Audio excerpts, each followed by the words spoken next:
Hello, I'm Mantastic and Fantastic, and today I want to talk about the 6-star Godfest exclusives we can vote for the upcoming Player's Choice Godfest. So, Player's Choice Godfest have the potential to be an exciting event depending on the rolling rates, but it also gives us players the opportunity to vote for our favorite monsters. And with the 6-star Godfest exclusive category, there are some standouts for sure, but I want to draw your attention to the dual wielders, which are the 5 newest 6-star Godfest exclusives. Basically, the 5 at the very bottom of this screen here. And the idea is we probably don't have these cards. They are quite new. For myself and my main account, I have none of these cards, and I would love to collect them all, so to speak, because it is my general opinion that the first time you acquire a given card, it tends to be much more meaningful and valuable because it might plug holes in your monster box that you couldn't have necessarily addressed beforehand. And because of the fact that they are new and they have potential for interesting zest, such as Camila, who has 4 dungeon bonus awakenings and an actual button active skill, they can be quite meaningful, along with the fact that they have 2 different weapon assists that are kind of made for the modern time, so to speak, because they are new. They're kind of updated weapon assists for the most part that have value. So I recommend we vote for all of these 5 dual wielder cards, and I put all the icons for the base form on the right hand side for a bit of reference, because again, these cards can be quite impactful. They might greatly enhance your monster box. You probably don't have them, and I think they are just strong overall. So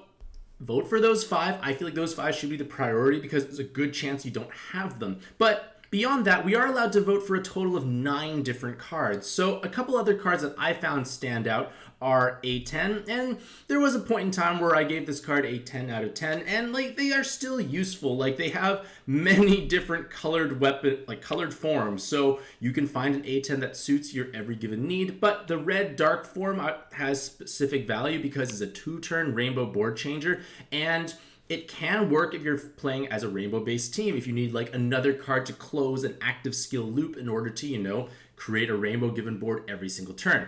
Obviously, the jammers and poisons are not quite so ideal, but the evolution path is relatively easy compared to things like, say, Raw Dragon. Fun fact, I use 2 red A10s to farm for the Raw Dragon gems, so it can be useful there. And their other forms do have merits. The green form is a looping attack skill buff, because it has the skill charge awakening, so this cooldown 6 turns, the buff lasts for 9. Dark A10 can be a useful RCB buffer. It's a great movement time stick, so to speak, and it has 3 5 attribute awakenings. I feel like A10 as a whole has enough flexible different evolutions that can be meaningful, and they are possibly worth voting for. Another great card I feel is Dantalion. I kind of just looked at my monster box and see who I had 120 as a kind of idea of cards that I think are useful. So Dantalion in his red with no other sub-attribute form here is able to function as a red swipe card. The idea is, or red blob team card. The idea is you have Antares, which hopefully we voted for in the Pantheons. You have Dantalions. They are 7-turn cooldowns with 1 turn of haste. And if you have enough of these cards, you can basically just chain and loop active skills continuously and basically just have a desirable board all the time. 2 blob or brick awakenings, lots of red OEs, combo orb, some respectable amounts of skill boost. Dantalion is a solid card overall, but the fun doesn't stop there because I find the blue form is actually quite good. If mono water teams were better, this card might actually see quite a bit of usage because when you think about it, double 10 combo, double 7 combo, a 3-turn base cooldown, which means it's easy to inherit over top of, and a useful active skill. You fully clear unmatchable status, which can be a possible thing in various dungeons. For instance, unmatchable tends to be found in dungeons such as MD2 and UN1, if I'm not mistaken, with not so much of an issue it's more so it's just kind of it's present in those dungeons, and you can utilize just an unmatchable clear to overcome those respective spawns. And Dantalion can be useful in that sense. And then even the green form is not bad at all. If, the red physical TPA team does keep taking off, Dantalion in his green form is another possible candidate with a 2-turn cooldown, so easy to inherit over top of.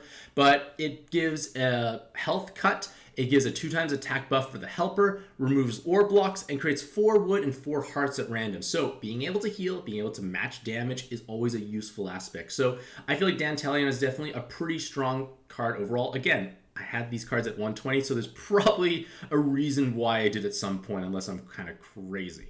Next is Paimon, and I feel that Paimon in their dark form is used quite a bit because their active skill is a 14 turn cooldown, damage and attribute absorption cancellation for 2 turns, which is usually enough in most given cases. But a big exciting aspect about them is the fact that they can have up to 9 skill boosts. They have the L Shield Awakening, which means they can take the skill boost plus 6 slot latent, and with a skill boost plus Super Awakening, that's 9 skill boosts, or 7 skill boosts with Super Poison, Super Blind, or Super Jam Resist. Flexibility in that aspect there. They have okay amounts of personal damage, but it's more so the fact that they bring 5 enhanced dart combos, which can greatly catapult the team's total damage output. And the fun doesn't stop there, because their leader skill is a 7x6 board, and the idea is things like, say, Kaishu, who want to enter the dungeon with 7x6 and then swap themselves in the position. Paimon is oftentimes going to be your go-to sub just because they have so many skill boosts, they have a useful active skill, and they just have good awakenings all around. Another card that I feel like has value is Dark Callie for rainbow-based teams, because she has a myriad of different forms that can help you out. Her original, dark green form has respectable personal damage with quad 7 combo and a 5 attribute awakening. So meaningful personal damage there. 6 skill boosts as well. Active skill that clears all unmatchable and gives you a full rainbow board including hearts. Again, dungeons that only have unmatchable needs, Dark Callie can fulfill that role. It's never going to be, I think, a bad choice on rainbow given teams. It's not a horrible option. There are possibly better options because the cooldown's kind of long, but if you're struggling to bring a good cleric, or you just feel like unmatched was all that's needed, Dark Callie could be an option. Her red-blue form is the exact opposite. It clears awoken skill binds, but not unmatchable. Again, some dungeons are going to want that, and it's a 5-turn cooldown. If you have both on your team, you can address both issues, and there are instances where it can be useful to, counteract those particular mechanics, because sometimes they're back-to-back. One floor is, say, something unmatchable. The next floor is awoken skill bind. Having both of them on the team might be useful. She still has strong personal damage of 4 attribute awakenings. She can take the skill boost plus latent for even more skill boost because she has the L shield, and it has a powerful weapon assist in her red form with tape and 4 attribute awakening. Nice to give 3.5 times personal damage with movement time.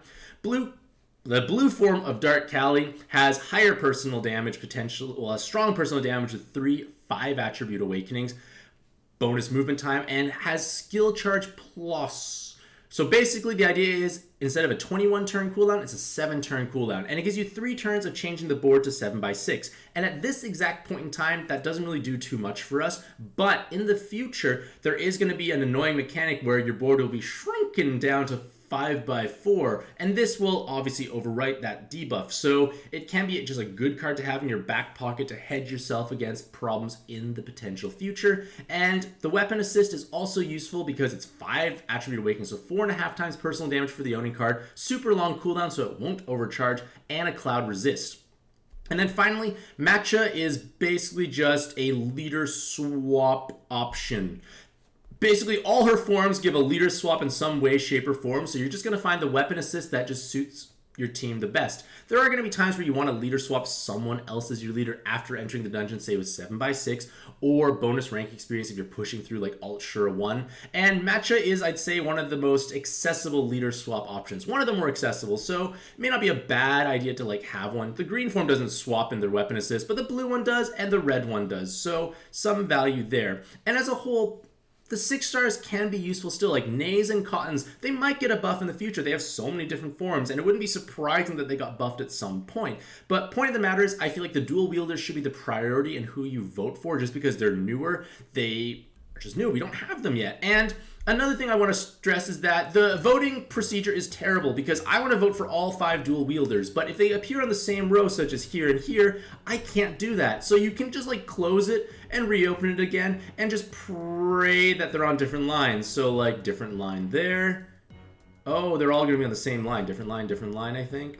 Oh, unfortunate. So close. Try it again. Terrible system. Why can't we just vote 9 times for the cards we want? But maybe I'll eventually just be fine, I'll just concede. Oh, this is looking promising. It is promising. I got all 5, and then I'll just vote for the other stuff. I have the other 6-star Godfest exclusives, so lower need. But with that being said, let me know what you think about the 6-star Godfest exclusives in the comment section down below. Who do you think you would vote for, and who brings the most value overall? Maybe Fujin could have some value as well if I really really think about it. Like, Fujin is still a Fujin-style active skill that clears damage absorption and attribute absorption now, because like she's just doing more than she used to. So maybe you can make some arguments for Fujin, but I feel like for the most part, dual wielders and any other 6-star you actually just don't own is probably going to be the best vote for yourself personally. So, with that being said, let me know what you think about these cards in the comment section down below. Who do you think you want to vote for? And do you like this voting style? At least it's done in game, but I really just wish we could just pick 9 that we actually want, having to re-roll for, like, you know, a better row. Either way, hopefully you all have a truly fantastic day. I wish you all the best luck in your own pad adventures, and happy puzzling.